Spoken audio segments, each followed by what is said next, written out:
Hello guys, അങ്ങനെ 30 days ചലഞ്ചിന്റെ day 18 ആണ് ഇന്ന്. അങ്ങനെ രാവിലെ തന്നെ കോഴി മേടിക്കാനായിട്ട് വന്നതാണ്. ഇന്ന് നേരെ വീട്ടിലോട്ട് പോവാണ്. അപ്പോൾ കോഴി മേടിച്ചിട്ട് പോവാന്ന് വിചാരിച്ചു. പിന്നെയാണ് ഓർത്തത് ചേച്ചി ആക്സിഡന്റ് പറ്റിയിരിക്കുന്ന കാരണം അവക്ക് ചിക്കൻ കഴിച്ചുകൂടാ, അവക്കായിട്ട് ബീഫ് മേടിക്കാനാണ് വന്നത്. വന്നപ്പോഴത്തേക്കും അവിടെ ലിവർ ഫ്രൈയും ഉണ്ടായിരുന്നു. അങ്ങനെ പിന്നെ കുറച്ച് ലിവർ ഫ്രൈയും കൂടി മേടിച്ചു. അപ്പോൾ അതാണ് ഈ ചേട്ടൻ തയ്യാറാക്കിക്കൊണ്ടിരിക്കുന്നത്. അതെല്ലാം മേടിച്ച് വീട്ടിലെത്തിയപ്പോഴത്തേക്കും അമ്മ കപ്പ പുഴുങ്ങാനായിട്ട് വെച്ചിരിക്കുമായിരുന്നു. അപ്പോൾ ഇന്നത്തെ ഡിന്നർ കളറാക്കാനായിട്ട് കപ്പയും ചിക്കനും ലിവർ ഫ്രൈയും പിന്നെ ഞാൻ കുറച്ച് റൈസും കൂടി എടുക്കും. കുറെ നാളായിട്ട് റൈസ് കഴിച്ചിട്ട് അപ്പൊ നല്ല കൊതിയുണ്ട്. ഉറങ്ങിക്കിടന്ന അയോധ്യയും വിളിച്ചുണർത്തി ചേച്ചിക്ക് കുറച്ച് പണിയും കൊടുത്തിട്ട് നമ്മൾ നേരെ ഫുഡ് തയ്യാറാക്കുന്ന തിരക്കിലായിരുന്നു. അങ്ങനെ ഇന്ന് കഴിക്കാനുള്ള ഫുഡ് എന്തൊക്കെയാന്ന് കാണിച്ചു തരാം. ഒരു പ്ലേറ്റ് എടുത്ത് കുറച്ച് ചോറും കുറച്ച് കപ്പയും എടുത്ത് വെച്ചിട്ടുണ്ട്. അതിലേക്ക് നല്ല സ്ലോ കുക്ക് ചെയ്തെടുത്ത അമ്മയുടെ സ്പെഷ്യൽ ചിക്കൻ കറിയും കുറച്ച് ചിക്കൻ ലിവറും ആണ് എടുത്തിട്ടുള്ളത്. കുറച്ച് ക്യാരറ്റ് തോരൻ കൂടി ഉണ്ടായിരുന്നു, അപ്പോൾ അതും കൂടി എടുത്തിട്ടുണ്ട്. അപ്പോൾ ഇതാണ് ഞാൻ ഇന്ന് കഴിക്കാൻ പോകുന്ന എൻ്റെ ഡിന്നർ. അപ്പോൾ ഇങ്ങനെയുണ്ട്, സെറ്റല്ലേ? അപ്പോൾ ഇനി ടേസ്റ്റിനെ കുറിച്ച് പറയുകയാണെങ്കിൽ ഒരു രക്ഷയില്ല. അമ്മയുടെ സ്പെഷ്യൽ ചിക്കൻ കറി ശരിക്കും പൊളിച്ചു. പക്ഷേ ഇത് ഇന്ന് എടുക്കണേക്കാട്ടി നാളെ എടുക്കുവാണെങ്കിൽ കുറച്ചും കൂടി ടേസ്റ്റ് ആയിരിക്കും. പിന്നെ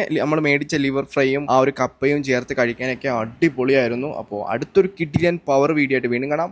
ബൈ ബൈ.